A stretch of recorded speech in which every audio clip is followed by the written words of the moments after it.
Key.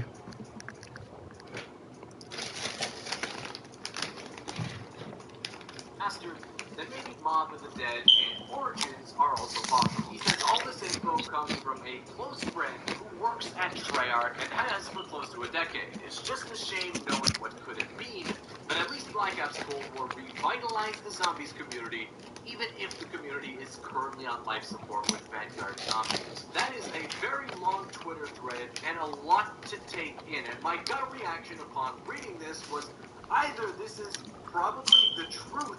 I still think I can sell the car myself. This is going to take all day. Of what was originally planned for Black Ops 4, or again, it's one of the greatest fan fiction could have beens for the zombies mode I have ever read. That does incorporate a lot of what we know as to be the truth of what happened with that game mode. The Chaos storyline and not leave it hanging, and the two ether maps we got in that game being developed by a smaller dev team than the two prior ones, as well as Treyarch being shifted away from the game early to work on Black Ops Cold War.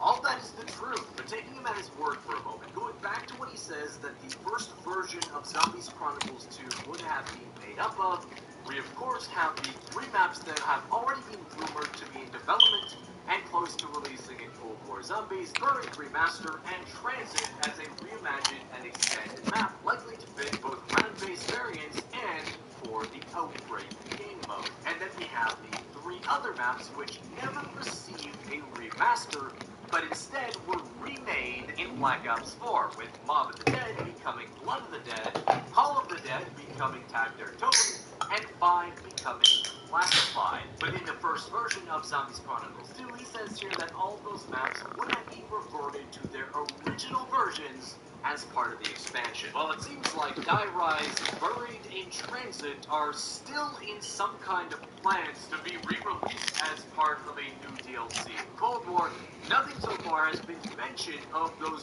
three other maps that were due to receive the remaster experience and not the remakes they got in Black Ops 4. So who knows if we'll ever see those maps again, with the possibility that we may eventually see them as part of an eventual Black Ops 2 remaster that Activision may release in between the premium COD releases, where I'm sure you guys know that 2023 will be the first year that a regular series COD game won't release, as Treyarch has delayed their game by a year. All in all, a very, very interesting piece of information detailing what could have been for Black Ops 4, with some insights into what still could be here in Black Ops Cold War in the present.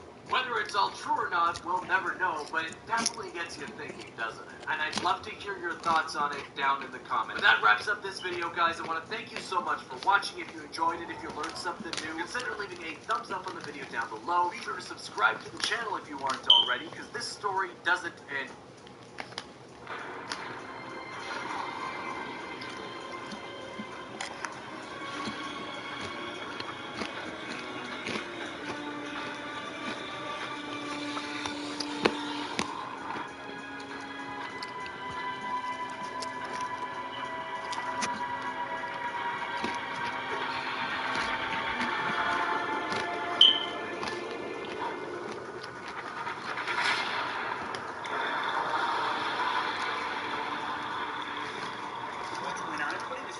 Dynamite for an absolutely shocking report here for you guys tonight, and I promise this isn't my April Fool's video. We also have a huge update on Nolan North's Freakout return, and even more. Definitely stay tuned. But before we jump into that, be sure to hit that subscribe button down below, drop a like, and make sure you have notifications on to stay up to date with everything going on in Cold War Year 2, Warzone, Modern Warfare 2, and any other future Call of Duty as well. Zombies fans are definitely in for a treat tonight. We have a lot to discuss, and the other day I posted another Zombies video talking about all the quality of life improvements that were added to Vanguard Zombies for those out there that still care about the mode, and believe me, there are people left that still do care. And we talked about the new Easter eggs, new features, and some changes that may spark your interest, but also in that video, we discussed the spicy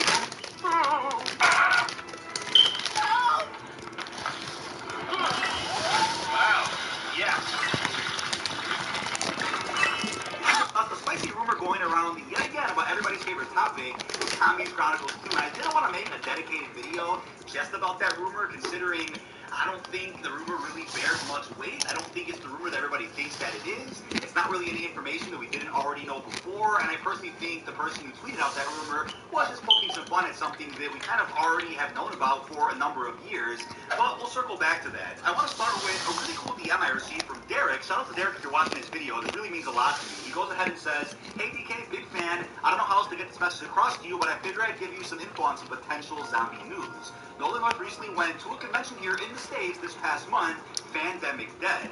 I ended up meeting him and got something signed. I was talking to him and said, I don't know if you've been keeping up with the story or not, but you know, Eddie's back. Nolan smiles at me and says, oh, of course I'm up to date, and hits me with a huge smirk. Also says, stay ready. Take this as you will, but hopefully this helps you. And once again, thank you to Derek for sending me this. This is really awesome news. And what I'll take away from this is, yeah, Nolan North is well aware that we saw a grown-up Eddie at the very ending of the Forsaken Easter egg, and he didn't speak in that cutscene, so we can't jump to conclusions.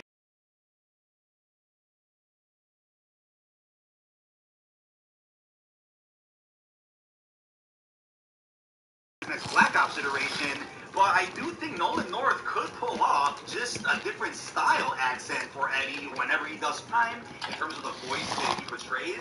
I'm really excited about that, and the fact that Nolan North is up to date with Forsaken has me thinking that, without a doubt, in the next year or two, Treyarch should be giving him a call to have his official return at some point in the next Call of Duty. And I know we all want an Eddie operator holder, right? A director theme pack, which we have some beautiful concept art of thanks to Majority as I put on stream for you guys.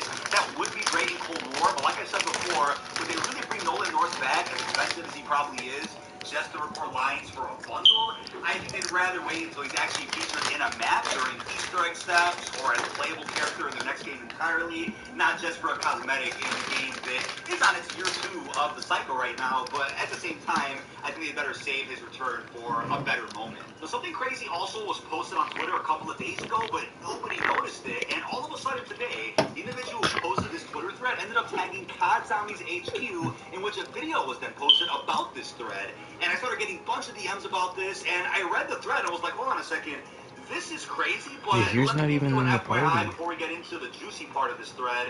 I mean, this kind of lines up with what was already rumored before, and if it's real, it makes sense, it works, but it could also be a glorified fanfic that just happens to line up with rumors that we already heard many years ago. So take it with a grain of salt, as I always say when discussing rumors, but if this is true, this is really interesting, but could also fall into the category of, yeah, dude, trust me, this is legit from my quote-unquote source behind the scenes.